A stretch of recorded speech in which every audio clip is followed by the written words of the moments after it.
magandang umaga po sa ating lahat mga farm, panibagong araw, panibagong property na naman ang bibisitahin natin ngayon.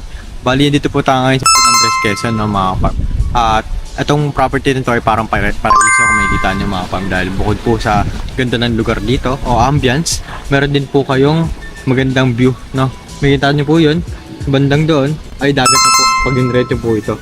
Dagat na po ang dulo niyan mga farm. At madadaanan nyo po yan mga madadaanan nyo po dyan ay dagat na rin po. Kung makikita nyo po itong tapat na to, ay napakalilinis na mga farm. Yan, napakaganda po yan. Kung inaakala nyo po ay maganda na po sa paningin ninyo, yung pinapakita namin sa inyo, makikita nyo po mas maganda po ang loob ng property. Explain ko muna sa inyo mga farm ang right of way nito, ang frontage po na itong property na. Bali, ang frontage po na itong property na to ay 10 meters po na. Kumula po dyan sa puno na yan. Ito po. 10 metro lang po yan mga farm. Bali, na po yung daanan sa loob ng property. Bago tayo mag-proceed sa loob ng property mga farm, ang product property po na ito, napaka-flat na mga farm, 100% flatland po ito. At isa pa po, ay puno po ito ng tanim ng niyog ng mga farm. Ang ganda po ng pagkakatanim nito dahil po, ang puno po ng niyog nito ay mababa pa. Marami pa po kayo mapapakinabangan mga farm. Tara mga farm.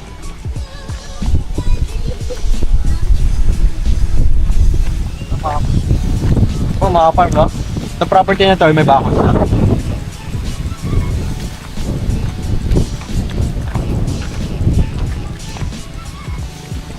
Property, no? Pag in-diretso nyo po yan, dire-diretso nyo po yan doon, bakod na po yan.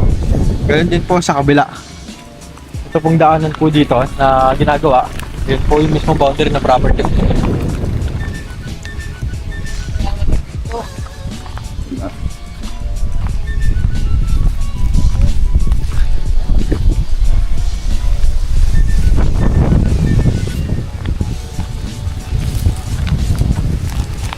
So ito na mga farm, ito po yung mismong daanan na ginagawa po ngayon.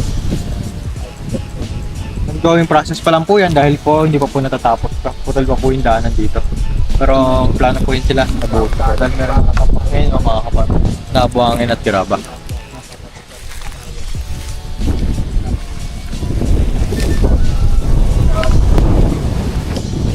So yun, makikita nyo mga farm, may napakaganda po na itong property na to dahil po ang tanim po nito ay may 600 kapuno pa po ng niyog. Ayun nga lang po ang tanim na itong property dahil wala na po ibang nakatanim na iba dito mga farm. Purong niyog lang po lamang ang nakatanim dito mga farm. Kaya makikita nyo po, napakaganda po na pagkakaroon ng lahat ang pinagplanuhan at pinagtuunan ng pansin na mga farm at pinalagaan mga farm dahil po, kung makikita nyo pa lamang po dito sa daanan, alam nyo na po sa inyo mga farm na meron pong nag-aalaga nito dahil po isang hilera po yan mga farm na tanim yan. Baga nilagyan mo po talaga nilang daanan to bago nila itanim to mga farm. Baga nakapapropose na po sila ng daanan bago sila magtanim. At naisip na po nila na pwedeng gawing kalsada to hanggang dun po sa dulo. Kaya yan, makikita niyo po. Napakaganda po niyan. Makikita niyo. Yan.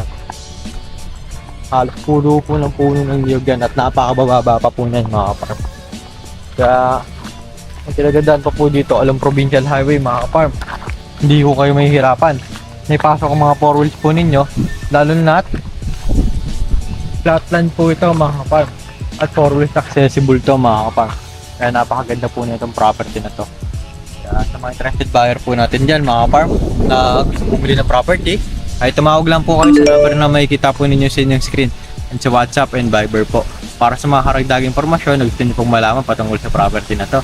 At ganoon din po sa presyo Rosario, mag-message lang po kayo ng mga farm. So yun mga farm, patungkol naman po tayo sa source of water at sa electricity. Both po, wala na po tayong magiging problema dahil pwede po kayo magtayo dito ng deep well mga farm. At saka ganoon din po sa electricity, meron na rin po ito mga farm. Dahil ito pong property na to ay meron pong daloy ng kuryente hanggang doon na po yan sa dulo mga farm. Sakop na po yan, lahat ng part dito ng buong San Andres meron pong electricity. Wala na po ditong liblib na walang kuryente. Kahit liblib po, meron na pong kuryente dito mga ka-farm. At sa paho mga ka-farm, kinagandaan po dito sa property na to, maliwalas at malakas ang hangin mga ka-farm.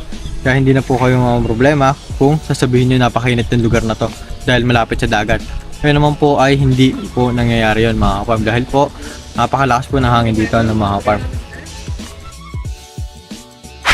So yun po na mga farm, pag-usapan po natin yung titulo na bale yung titulo po na itong property na to ay matured lupa mga farm.